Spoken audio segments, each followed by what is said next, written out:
जुर्म और मोहब्बत की लर्ज़ाखेज़ दास्तान जिसने सबको चकरा के रख दिया। नीना नामी एक लड़की जिसने अपने बॉयफ्रेंड के साथ मिलकर अपने ही हस्बैंड को मार डाला। और फिर नीना और इसके बॉयफ्रेंड के साथ ऐसा क्या हुआ जो मिस्ट्री बन गया। वेलकम टू अंधेरों का सफ़र। आगे बढ़ने से पहले हमारे चैनल अंधेरों के सफ़र को सब्सक्राइब कर दें और बेल आइकॉन को प्रेस कर दें।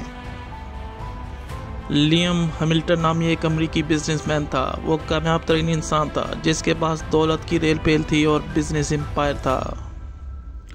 वो कहते हैं ना कि हर कामयाब इंसान के पीछे एक औरत का हाथ होता है। जी हाँ, लियम की ज़िंदगी में भी कुछ ऐसा ही था। इसकी कामयाबी के पीछे इसकी बीवी नैन्सी का हाथ था। अपनी बीवी से बेहद मोहब्बत करता था। इसकी बीवी कैंसर की वजह से मर चुकी थी। बीवी के मरने के बाद लियम बहुत अकेला हो चुका था, डिप्रेशन में जा चुका था। लियम के आगे पीछे कोई नहीं था, ना ही उसकी कोई औलाद थी जो इसका कारोबार संभाल सकती। लियम जिंदगी से तंग आ चुका था। वो तन्हाइयों और बीवी के सदमे में खो चुका था। वो अक्सर घर से निकल पड़ता और ऐसी जगह जाता जहां वो और उसकी बीवी वॉक किया करते। वो घंटों वहां बैठा रहता और अपनी बीवी की यादों में खोया रहता। लेकिन लियम को क्या मालूम था कि जो सामने आने वाला है वो कोई भयानक खौफनाक ख्वाब जैसा था। एक दिन इसी जगह रिवर के किनारे लियम बैठा हुआ था। एक खूबसूरत लड़की लियम से मुखातिब होती है जो अपना नाम नीना बताती है। लियम भी उसे अपना तारुफ कराता है और वो लियम के पास कुछ देर बैठ जाती है। वो लियम से सवाल करती है कि मैं अक्सर आपको यहाँ अकेले बैठे हुए देखती हूँ। लियम नीना से कहता है, जी हाँ, मैं अक्सर यहाँ किसी की परछाई और किसी के होने के एहसास को फील करने यहाँ आता हूँ। नीना लियम से कहती है, मैं भी आपकी तरह बहुत अकेली हूँ। वो कुछ देर की मुलाकात लियम के दिल और दिमाग पे बहुत गहरा असर डाला और अगले दिन फिर वो इसी जगह पहुंचा तो कुछ बेचैन सा हुआ, जैसे उसे नीना का इंतजार। इतने में नीना फिर उसी जगह पहुंची। दोनों बातों में मसरूफ हो गए। लियम को क्या पता था कि ये जो भोली भाली सूरत है वो तो कुछ और ही है। दोनों में कुर्बत बढ़ने लगी और फिर लियम नीना की मोहब्बत के रंगीन धोखे में गिरफ्तार हो गया। नीना ने लियम से शादी का इजहार कर दिया। लियम कुछ सोच में पड़ गया। नीना और लियम की एज डिफरेंस में काफ़ी गैप था, लेकिन फिर लियम ने भी रजामंदी जाहिर कर दी और बिलाखिर दोनों ने शादी कर ली। शादी के कुछ अरसे सब कुछ ठीक चल रहा था। एक दिन लियम ऑफिस से जल्दी घर वापस आ गया।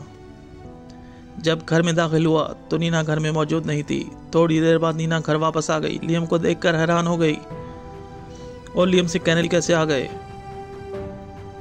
ग्रोसरी लेने गई हुई थी। अगले दिन लियम रूटीन की तरह ऑफिस चला गया। ऑफिस में ही इसने अपने घर के बाहर का सीसीटीवी कैमरा ऑन किया तो वहाँ एक फुटेज मौजूद थी जिसमें नीना एक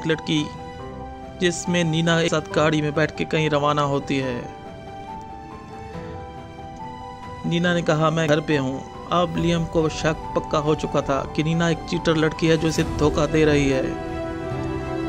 इधर नीना ने भी अपने बॉयफ्रेंड के साथ मिलकर लियम को मारने का प्लान बना चुकी थी। उसी रात लियम और नीना दोनों रूम में सो रहे थे, लेकिन इनके साथ रूम में कोई और भी था। जी हाँ, वो नीना का बॉयफ्रेंड था। जब लियम की आंख लग चुकी थी तब नीना के बॉयफ्रेंड ने लियम के मुंह पे तकिया रख के इसको मार दिया और वो मर चुका था। और साथ ही नीना ने एम्बुलेंस को कॉल कर दी। हस्बैंड की तबीयत बिगड़ चुकी है। एम्बुलेंस फौरन आई और लियम को लेकर हॉस्पिटल रवाना हो गई, जहां डॉक्टरों की एक टीम ने लियम के मरने की तस्दीक कर दी। और अगले दिन लियम की आखिरी रसूमात अदा हुई। रसूमात की अदायगी के बाद नीना अपने घर आ चुकी थी। आधी रात को इसका बॉयफ्रेंड भी नीना के पास आ गया और दोनों अपनी अय्याशी में मस्त रहे। नीना अचानक रूम से उठ के बाहर जाने लगी तो क्या देखती है कि स्ट्रॉ के अंदर एक सिगरेट पड़ा हुआ है, लेकिन खौफनाक बात यह थी कि सिगरेट जल रहा था। नीना ने फौरन अपने बॉयफ्रेंड को, क्या ये सिगरेट तुम पी रहे थे? इसके बॉयफ्रेंड ने कहा, नहीं। दोनों घबरा गए और लरज उठे। नीना ने एक चीख मारी क्योंकि वो सिगरेट वही था जो इसका हस्बैंड पीता था। कुछ देर बाद एक नामालूम नंबर से 911 को कॉल मौसूल होती है जिसमें लियम के घर का एड्रेस था। कॉल करने वाला बताता है कि वहाँ 2 लाशें मौजूद हैं। हैरानकुन तौर पर ये कॉल ट्रेस नहीं हो सकी। पुलिस लियम के घर में पहुंचती है तो क्या देखती है, नीना और इसके बॉयफ्रेंड की डेड बॉडी मौजूद है। पुलिस तहकीकात शुरू करती है लेकिन किसी नतीजे पर नहीं पहुंच पाती कि नीना और इसके बॉयफ्रेंड को किसने मारा। घर के तमाम सीसीटीवी कैमरास देखे जाते हैं लेकिन कोई फुटेज मौजूद नहीं थी। लेकिन पुलिस इस नतीजे पर पहुंच चुकी थी कि लियम को मारने में नीना और इसके बॉयफ्रेंड का हाथ था, लेकिन इस बात का सुराग नहीं मिल रहा था कि इन दोनों को किसने मारा है। ये मिस्ट्री कभी सॉल्व नहीं हो सकी। पुलिस तहकीकात जारी रही कि इन दोनों को किसने मारा और कैसे मारा और क्यों। दोनों की डेड बॉडीज बिल्कुल ठीक सही सलामत मौजूद थीं। चोट का कोई निशान नहीं था।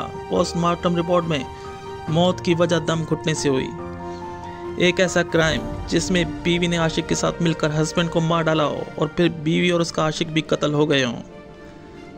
लेकिन ये कातिल कौन था?